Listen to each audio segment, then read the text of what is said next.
What we do is everyone's favorite boomer and vintage lens enthusiast. And I said many times I'm a Canon guy, but I recognize any company that makes a fine product. And the Nikon Z50 crop sensor mirrorless camera is a really good value. And when you pair it with the Nikon ED AF Nikkor 18 to 35 millimeter 3.5 to 4.5D, it's a killer combo. And I want to show you something real quick. This has looks like a screw head, a slot head screw. And what that means is there's no AF motor in this lens. The motor is in the old-time Nikon DSLRs. And it has like a screwdriver head pops out and engages this, and then it focuses the lens for you. However, this has full electronic contacts, and D means distance, and it tells the camera what distance it is, which enables me to use the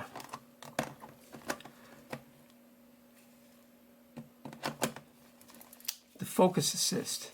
What the focus assist is, if you go into manual focusing with like a Z lens, a square pops up. It could be a small square, a big square. It could be like a whole bunch of squares stuck together. And if the image is out of focus, it's red.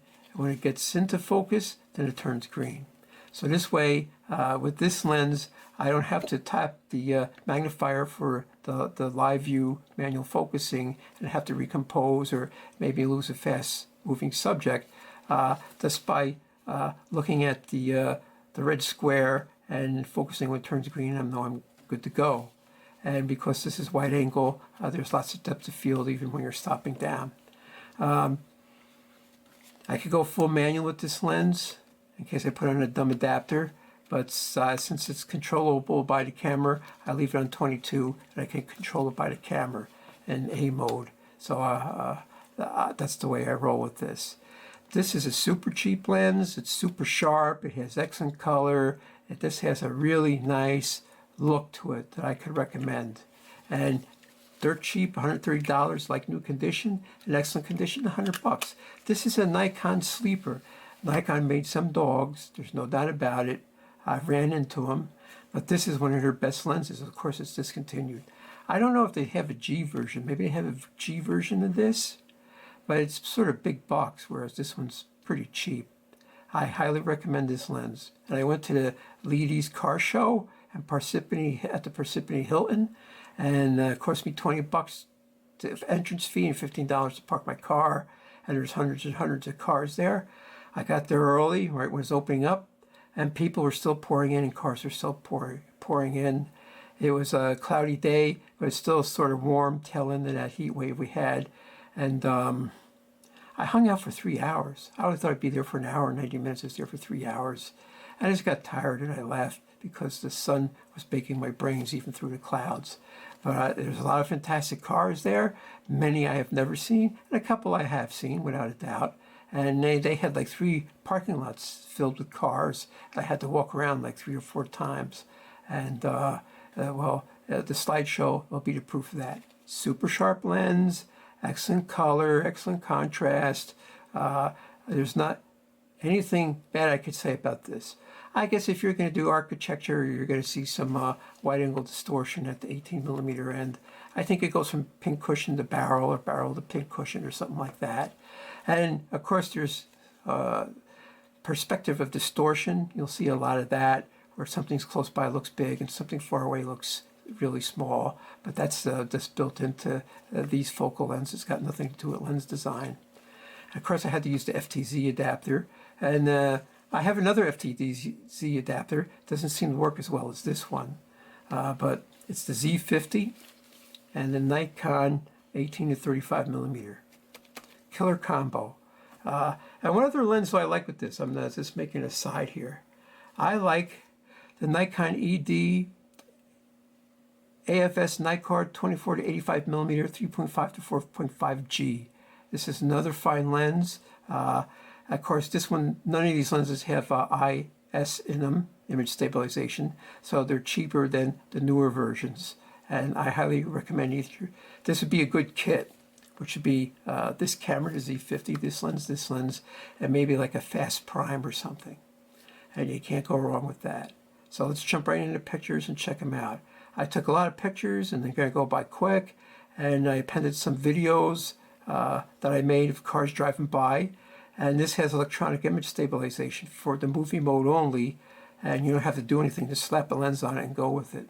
It works up until like 75 or 80 millimeters, and then it gets dicey.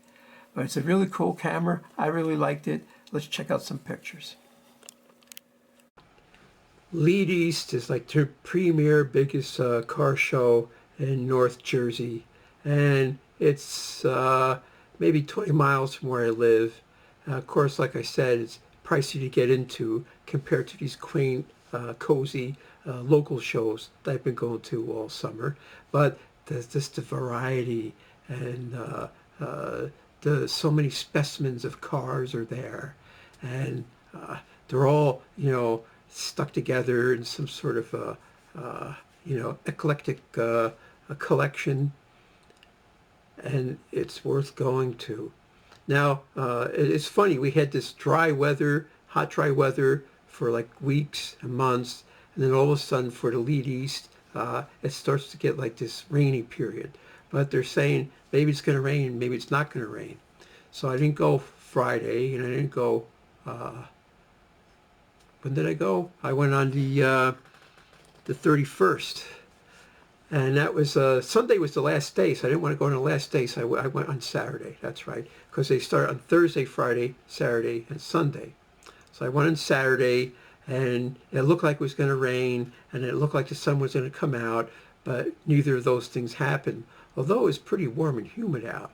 And I got there as soon as it opened, and I walked around before it got really crowded, and I could see people were pouring in, and cars for the show were pouring in too. It's like a big deal. You got to make the scene, be there or be square. You know what I'm saying? So, what could I say?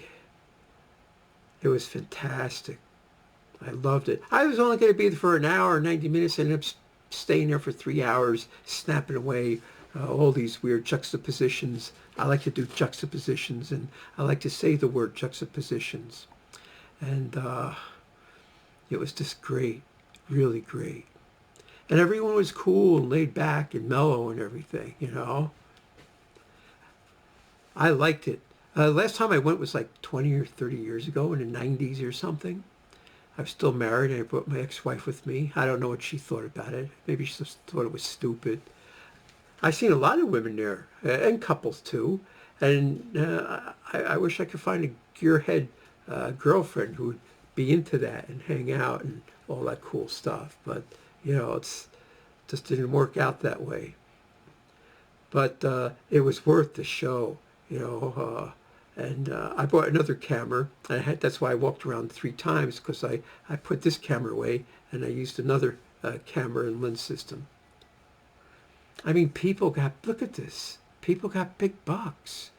Some people, they do it themselves. Some people, they farm it out and have someone do it for them. Some of them are just, people are into it. There's a lot of people who are into, like, taking old cars and renovating them and fixing them up and making them all classy and everything. And just the attention to detail, the dashes, the suspension, the paint jobs. It's like, what a conglomeration it was. It was just fantastic.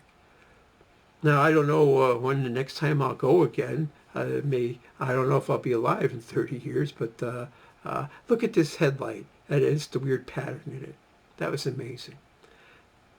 A lot of red cars. This guy, he took a whole bunch of parts from different cars and stuck them together into some weird sort of spaceship-looking thing. And then Numbnose, what does that mean? White Walls Pine Barren. Yeah, look at that. Simple but effective. It was just so cool. I don't know, people got trophies or whatever, but I just liked it. You notice there weren't, in the beginning, there's not too many people, and I got a lot of pictures of just the cars. And then later on, you see there's more people, and then it must have been a mob scene after I left, because When did I get there? At 8:30, and I was there until like 11:30 or something crazy like that. And I just got out because it was going to get too crowded. But some people, you like crowds, the hustle and bustle, and checking everybody out. Everyone checks you out. And look at this, they got a matching guitar. Now, did they paint the car to match a guitar, or did they paint the guitar to match the car? I don't know. This is a low rider, huh? Pontiac. It's just a great place. If you're a gearhead, car freak, hot wheeler, you'd like it, And it's an American thing, though. I got to admit. And of course, in the great state of New Jersey, where I live, and it's so populous here, and talk about diversity, there's interest for everybody. Not only cars, but anything else you can imagine. But this is cool, And the lighting was perfect. It went from color bright to slightly overcast, and there is no harsh shadows. There's no highlights. There's no glinting chrome. It was just like this, a completely even lighting. And, you stick your head into this guy's car, and the insides were illuminated perfectly with no extremes of contrast. And for taking pictures, it's great.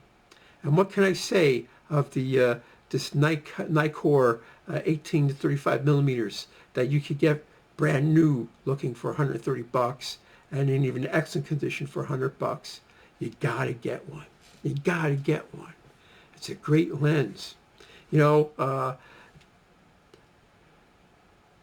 It's not all metal construction. It's all plastic. It's typical, of modern stuff, but it's worth it. It's one of the sleepers out there. You should really get one.